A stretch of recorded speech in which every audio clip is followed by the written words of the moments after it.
This is the Roxanne Show. Get ready. It's time to rise. Hey, welcome back to another episode of the Roxanne Show. We're going to dive into one of my favorite topics that's always relevant and activated in the conversation with me, and that is self-love. But what I want to do today is to give you your self-love to-do list. So some of what you're going to hear on this list is probably stuff that you don't necessarily hear often in the conversation of self-love. Sometimes, some of it might be, especially if you're tuned into me. But I think, my goal with this is to bring some aspects of self-love, forms, expressions of self-love into the picture for you that you may not even be thinking about. And now, after taking in this whole episode, you're going to want to stick through to get all of what I'm going to share, these 6 specific to-dos. You're going to have that information. And once you have it, then you know what you got to do. You got to put the work in, right? So before we get started, I want to ask all of you who have not already given this podcast a 5-star rating review, if you would please take a moment to do it. First of all, if you're watching this on YouTube, please subscribe. That actually really helps the channel to grow more. And when the channel grows more, then the information is better able to get out to more people. And that also goes with rating and reviewing the podcast. Honestly, yes, it does make me feel good. Absolutely. It validates my work, my team's work. But beyond that, I want you to know that this is actually your way of helping this show get to more people. So if you're someone who's getting value from the content that I share here, please do this small favor, because you will also be helping other people to do or to get it the same way. So in the show notes or the description box, if you're watching on YouTube, there's a link where you can go and do that. It takes literally 2 minutes and it goes so far. My team and I very much appreciate it. So thank you to all of you who will take a moment to do that. Okay, let's dive into your self-love to-do list. I mean, I have the most energy to talk about self-love because really, and I like to actually put, it's not just self-love. For me, it's absolute self-love. So this is, yes, it's a form of unconditional self-love, but it actually, it's a higher tier of self-love. It's like the pinnacle of self-love, the most potent activation of self-love that just doesn't turn off. Let me say that again. Absolute self-love is the most potent activation of self-love that doesn't turn off. You're not loving yourself here and then not loving yourself here. It's like, no, you are upholding this potent activation of self-love in yourself at all times. And it's not easy to do, but it's absolutely possible to do. And episodes like this, sharing, the information that I'm about to share with you certainly helps you to move into more absolute self-love. So the first place that I'm going to start is with literally one of my favorite attributes. It's like the empress of emotional intelligence. It is the attribute of self-awareness. Self-awareness, number 1 on the list. So developing your self-awareness. Why? Because any kind of growth that you desire to make in your life will require self-awareness. Anybody that has really created substantial success. That was really success. Wow. Keep that in. Success. Anybody who has created really substantial success in their life did not do it without self-awareness fully activated. You can't. You have to be able to learn about yourself. And this is very different from judging yourself. Self-awareness is your ability to think about what you're thinking, metacognition, for you to be able to move into observation of self, to learn self. When we learn self, we have information that allows us to develop self, right? You can't do this with self-judgment though. And that's like the antithesis to self-love, right? Do you see how that just doesn't work?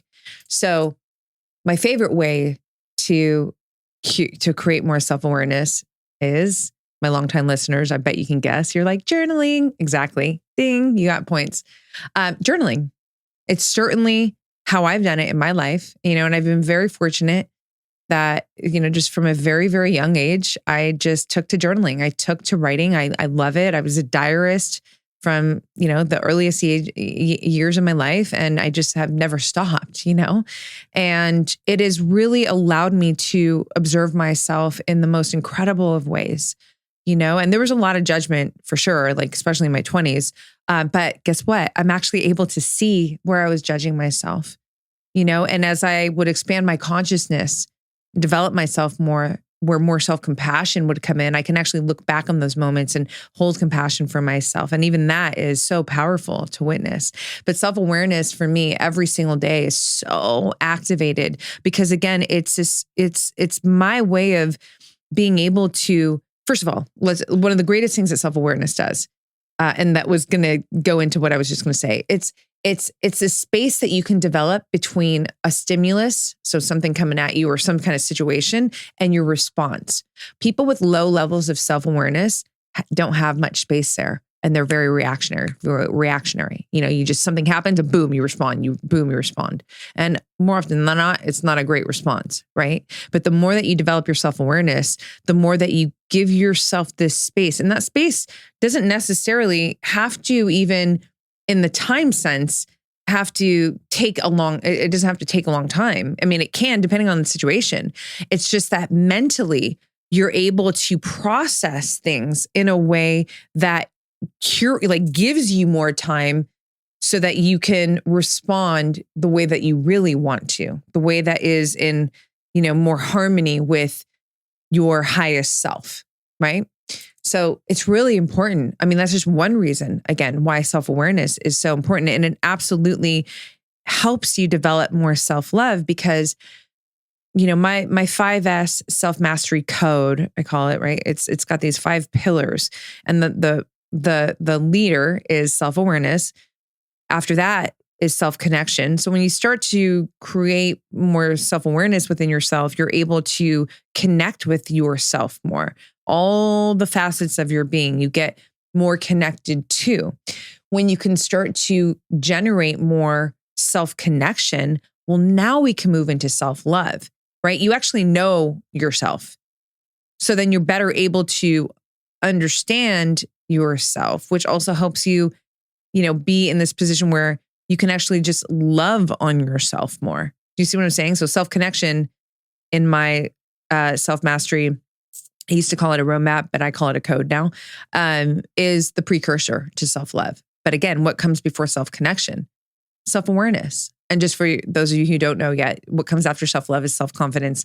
And then the anchor is self-trust, right? So self-awareness, self-connection, self-love, self-confidence, self-trust. Yes, this will be a book very soon, but I got to finish my first one first. So self-awareness is absolutely a real supporter to developing more self-love. So another way to develop more self-awareness for sure is meditation. That is where you're really able to get into the space too, where you can observe your thoughts, and meditation and journaling. I think journaling is an easier entry for most people because meditation can be harder for some people. But, I know a lot of you in my community are, avid meditation practitioners. You utilize meditation as a constant in your life. But I know that there's also some of you who don't, or maybe you're just finding me for the first time. Nice to meet you. And maybe, you've never meditated or you tried it and it's hard, but journaling gives you more room there for you to do this work, and it's easier. So, maybe you start with journaling and then you move into meditation. Or if you are already if you already practice meditation, then you probably already get this part, you understand, you've already experienced the power of self-awareness just through your meditation practice. But it is number one on this list. And it's something that, I really can't put enough emphasis on the importance of self-awareness. And I often say this too, that self-awareness is really a hard sell, in terms of like me or anybody who's speaking on self-awareness to get you to do the self-awareness work. Why? Because it's not fucking flashy. It's not Instagrammable or TikTok. I'm not on TikTok, but it's not, you can't hang it on your wall. You can't sleep with it. You can't fucking put it in the bank. And yet, it affects every bit of that. Your self-awareness is affecting you, period, and your reality. So it's a really good idea to create a connection with this attribute that I love so much, that is so powerful and really is the agent for growth, top agent for growth. So self-awareness leads this list.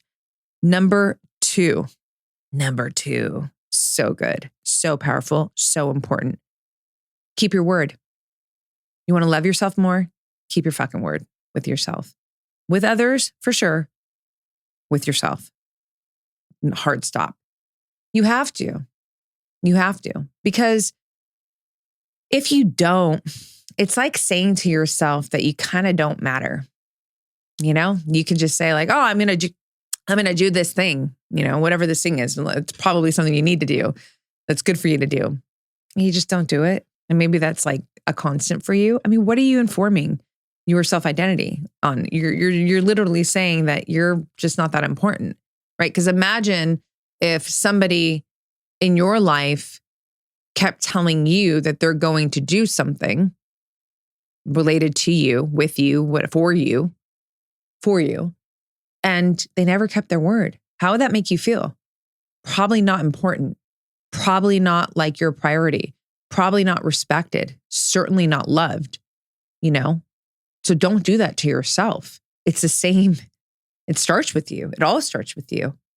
And I can tell you that the more that you start to stand in your word with yourself, you're not only going to develop stronger self-love. In self-love is self-respect as well, right? So this is also going to fortify more self-respect. You respect yourself. Integrity comes into the picture here too. You really love that you honor your word. Your word means something to you. It does in my fucking life. And look, there might be moments, of course, we all have them where, you forgot or something. It just, that can't be, those little moments can come in and happen, right? But what I'm talking about here is overall, like would somebody say, well, how does Roxanne keep her word? Hands down, everyone would be like, fuck yeah, she does. When she says she's going to do something, she does it, right? If that answer isn't that strong of a yes, well, then, you're flimsy with this. But, I still, of course, I'll have moments, oh, okay, I'm going to, do that this weekend, but then I just didn't get to it that weekend. But I'll make sure that I do if it's still important and I need to, so there might be a little bit of this and that. But my point here on number 2 on this list is keep your fucking word. It feels so good. You build trust within yourself. You have to realize that. Why would you trust yourself if you say you're going to do something and you don't do it? You're not going to trust yourself, And why should you? You have no proof that you should, So you want to build that proof with yourself that when you say you're going to do something, you do it. And you do it because you love yourself. It matters to you. Your word matters to you. That's a form of self-love.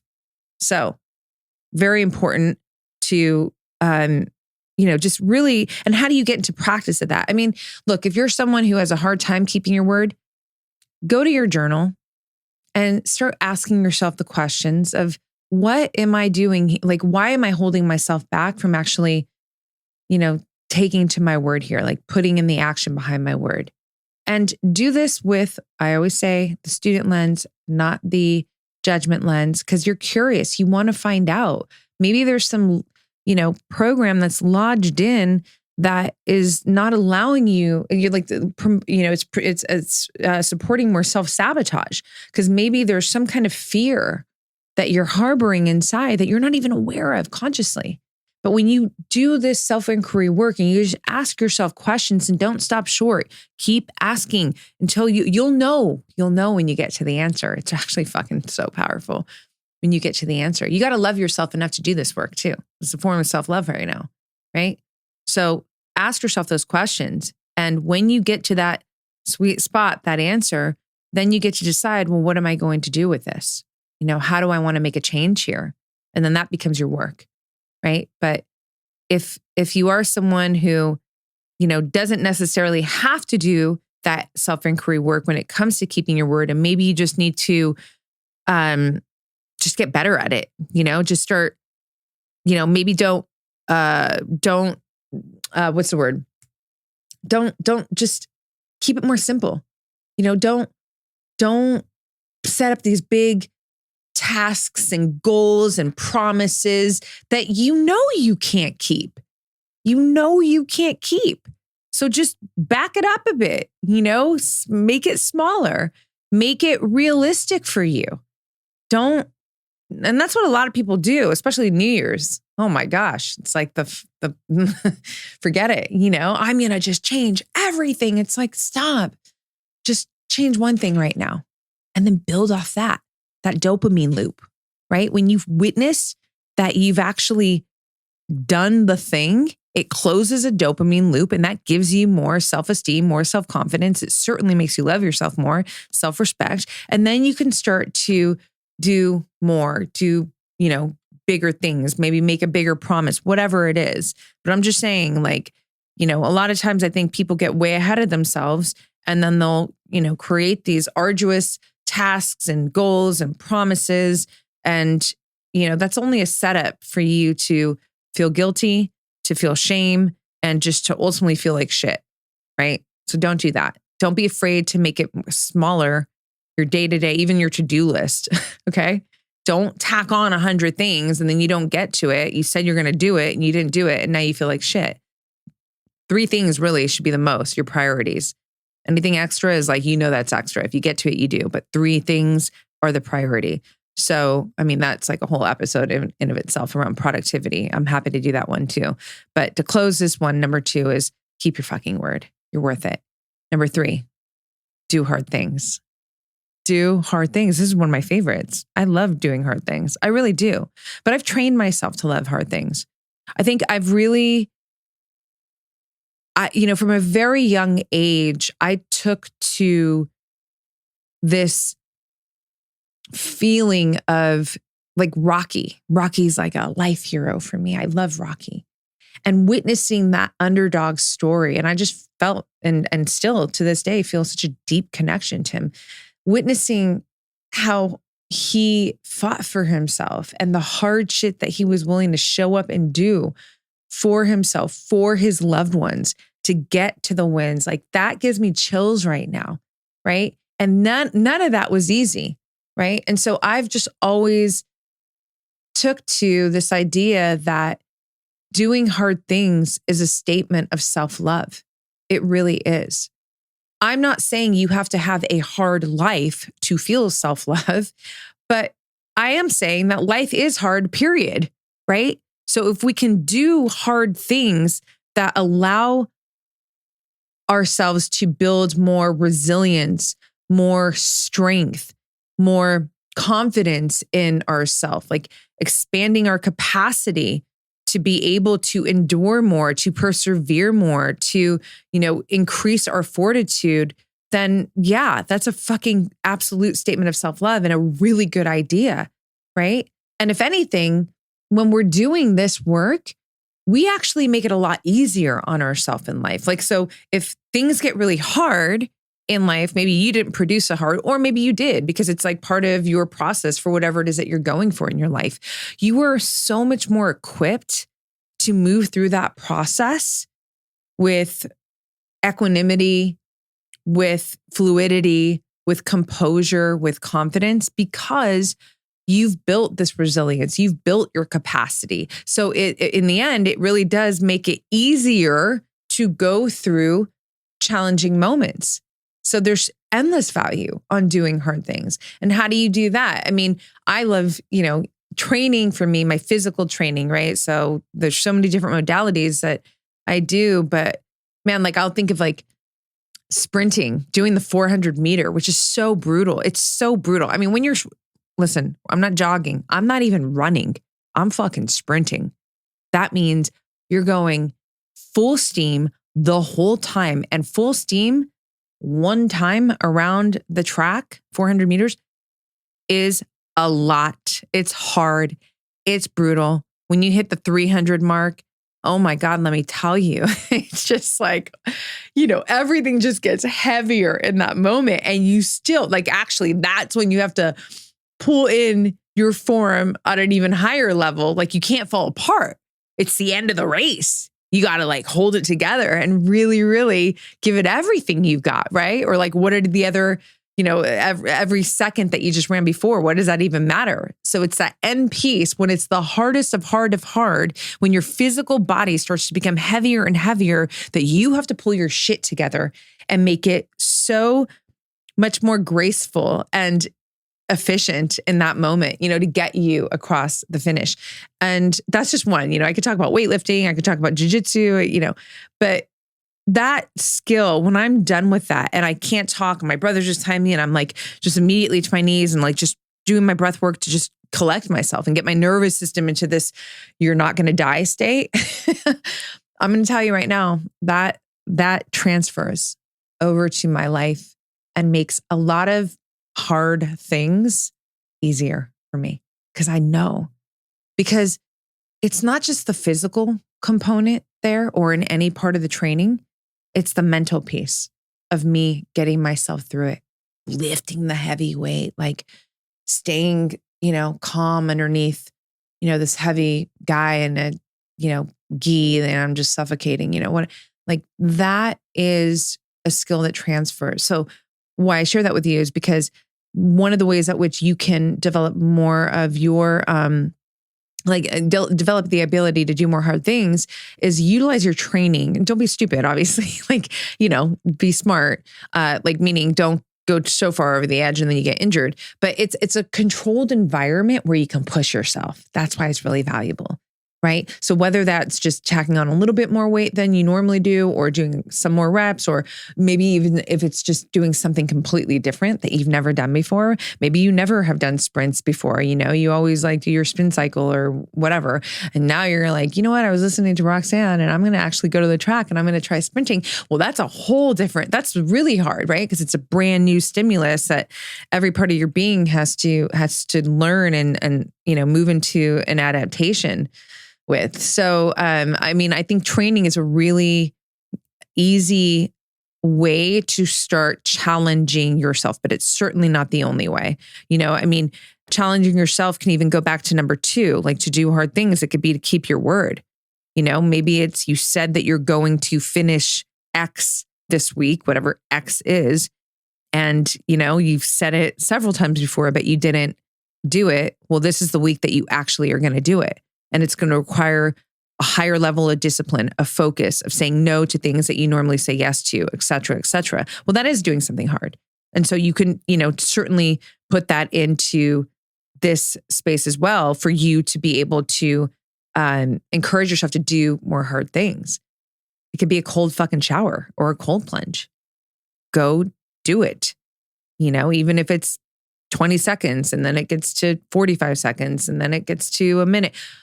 The point is that you are telling yourself, even if you're not saying it out loud, you're certainly saying it in here in your subconscious.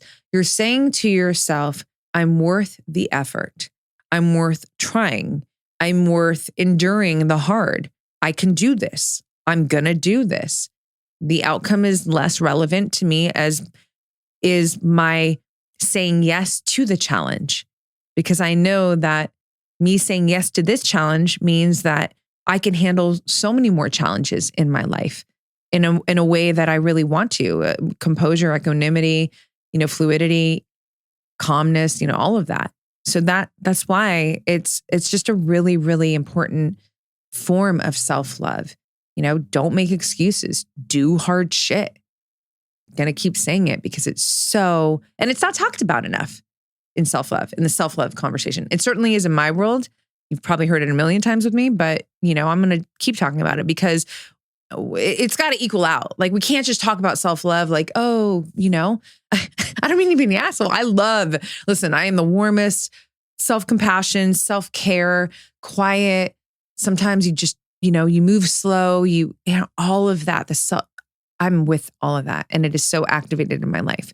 But I think we need to equal out the conversation here and make sure that when we are talking about self-love, we're also talking about this part here. Do fucking hard things. Sometimes, do the thing you're afraid of. Do the thing that makes you uncomfortable. Don't make fucking excuses because you're worth it. You're worth it. So, number four.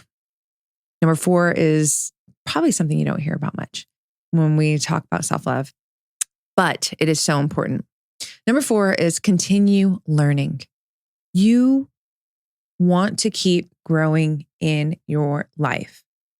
I know I've said this on another podcast before, but most people go through life like the schooling, whether it's high school, then get to college, now you're in your workspace, and there comes a certain point, not long after that. And I'm talking about like the majority. I mean, if you're tuned into me, then you're maybe not this person, but still worth putting in here. There comes a point not far after that where the desire, the curiosity, and the intentionality to learn more, whatever that is, it could be anything, just goes away. It's like it's just not there anymore. The interest isn't there. The curiosity isn't there. And I'm going to tell you right now, this is a real problem in a way that you might not be thinking about. When you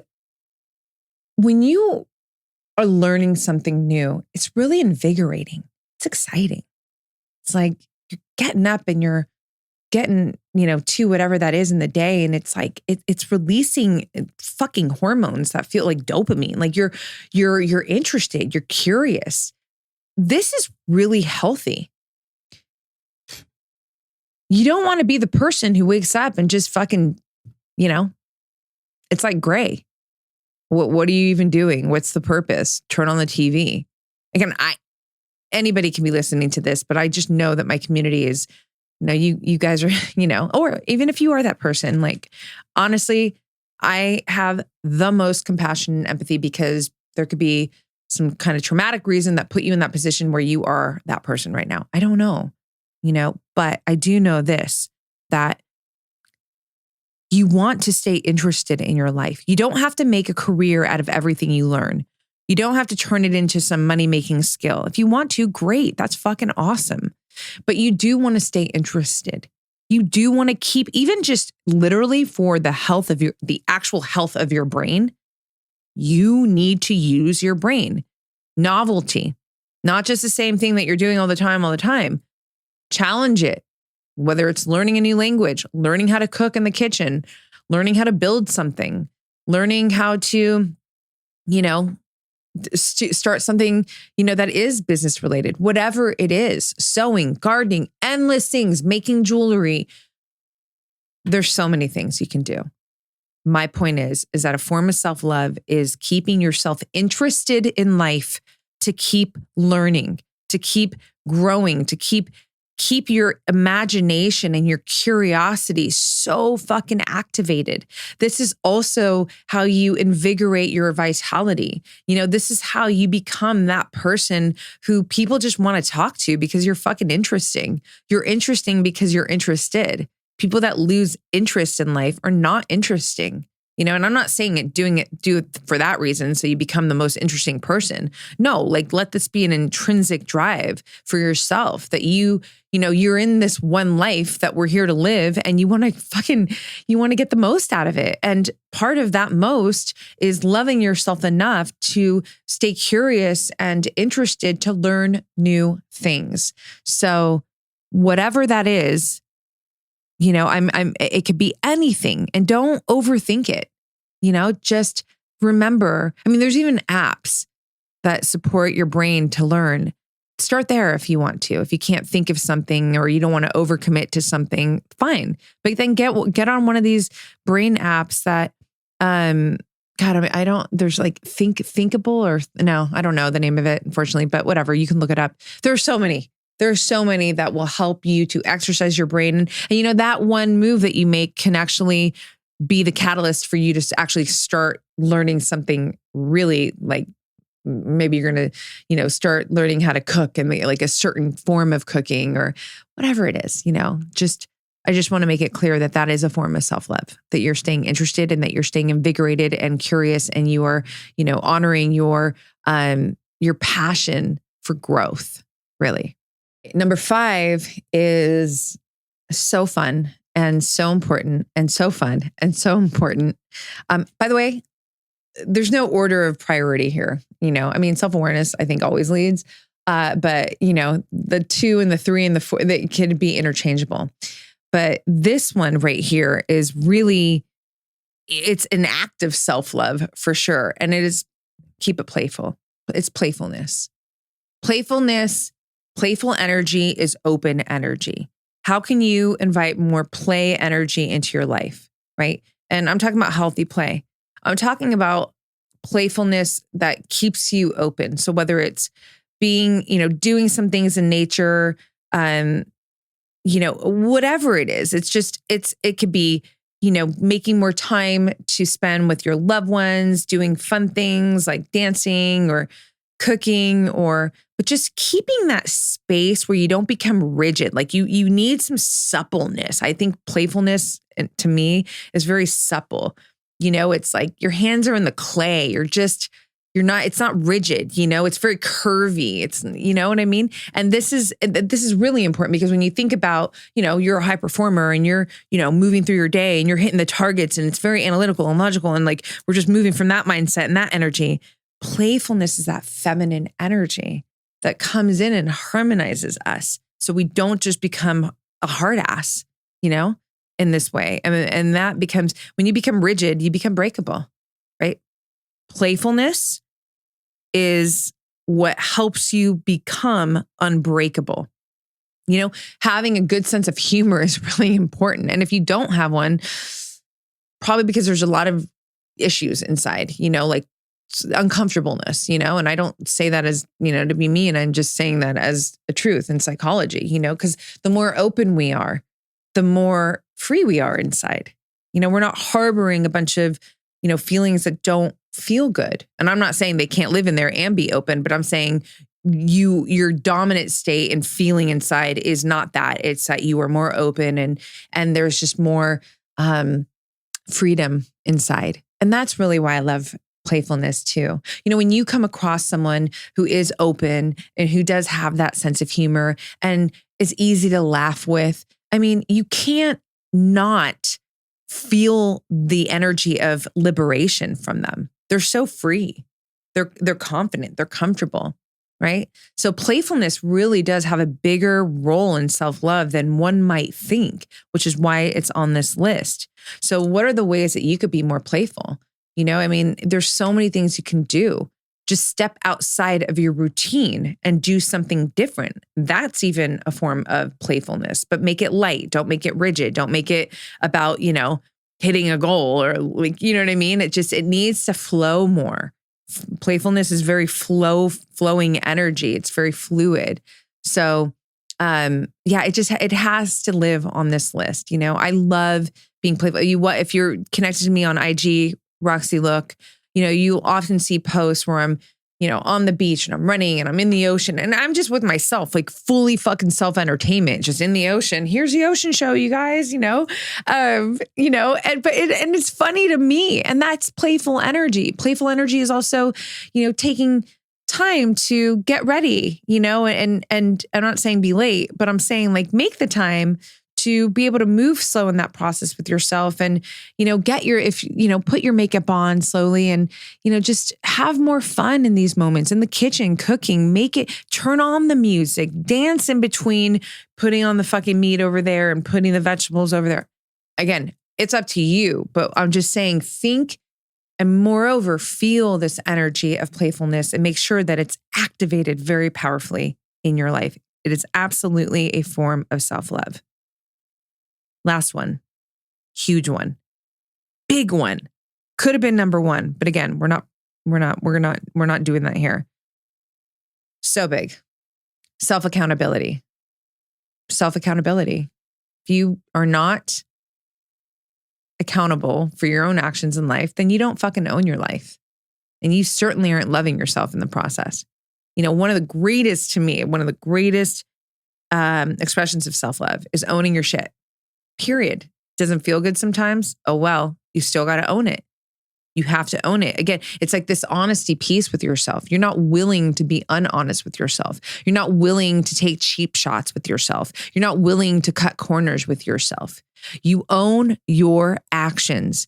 This is integrity too. This is self-respect too. This certainly is self-love. And people that don't hold themselves accountable on a high level are probably not living a very high quality life. They're probably living with low standards, and, their life is reflecting that. You probably don't have really strong, great friends who also have a lot of integrity and live with a lot of self-respect and self-love, because that which we are is what we attract, right? So I know in my world for sure, because I live with this idea that everything's my fault.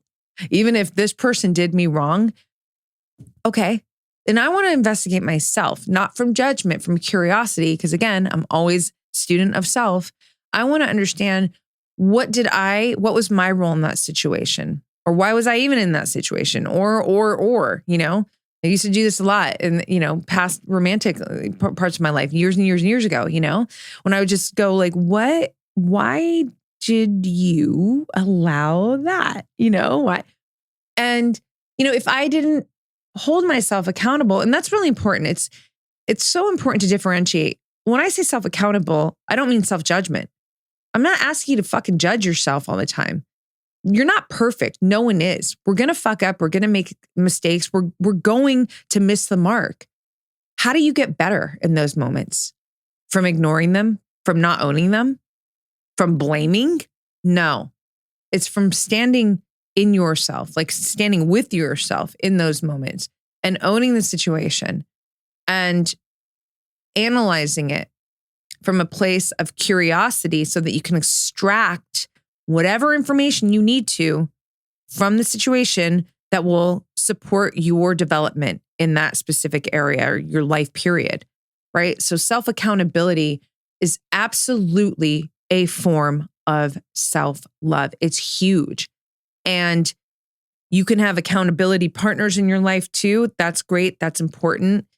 But if you are not holding yourself accountable, that's a problem, So it's serious. It really is. You can sit there and bathe and candle and all the self-love, self-care, but if you're not really stand and own your shit, then you're not really moving through your life with absolute self-love.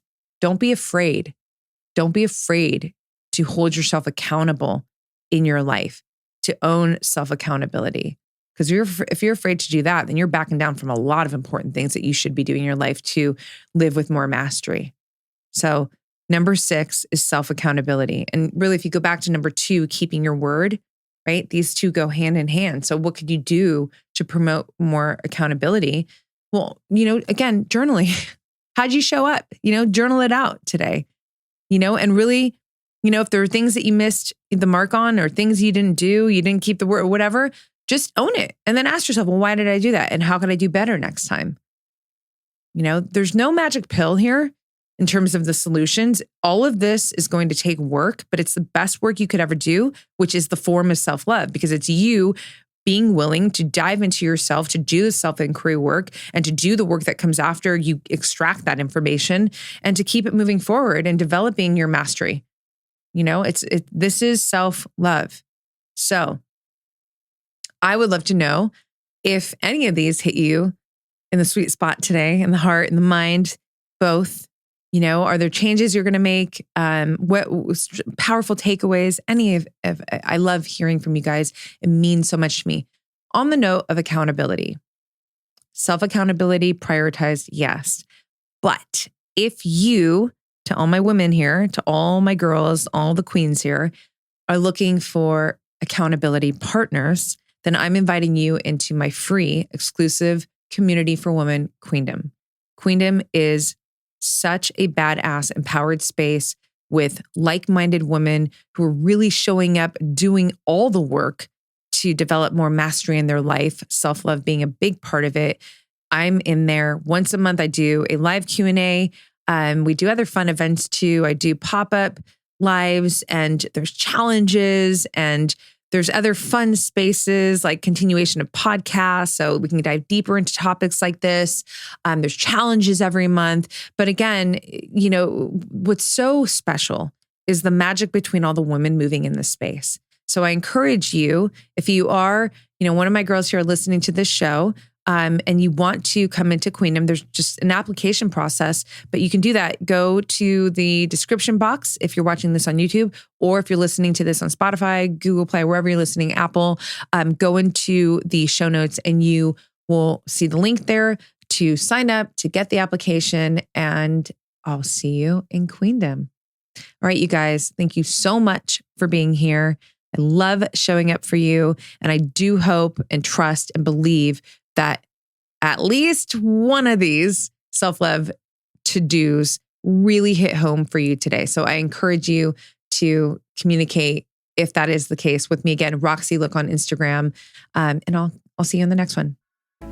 Queen, this is your call to greatness. If you are ready, and I mean truly ready, to shift anything in your outer experience, your outer reality, your finances, your health, your relationship, anything career related, anything spiritual, any shift that you want to make that has to do with your reality has to first start with shifting who you are, your self-identity. My Future Self digital course is your supportive blueprint that helps you achieve this. The inner shapes the outer. So when you get crystal clear on your core beliefs, your core values, your core desires, your high heart goals, when you learn how to rewrite parts of your past that maybe don't feel so great and instead leverage those experiences to be fuel for you to expand and to grow, this is how you start to change the game behind the game of life, which all starts and ends with you. I've designed this course from my heart, soul, and experience to be a femininely fierce experience for you to uncover and connect with your most authentic self. And as a Future Self student, you get 3 months free membership access to Queendom. This is where we really get to connect. Queendom is such a rad, sacred, empowered space where every month you get a live Q&A call with me so we can connect and troubleshoot any area of your life that you would like, or just get some encouragement from me as well as the other queens in the community. This is a really sacred space, and I will see you in Queendom.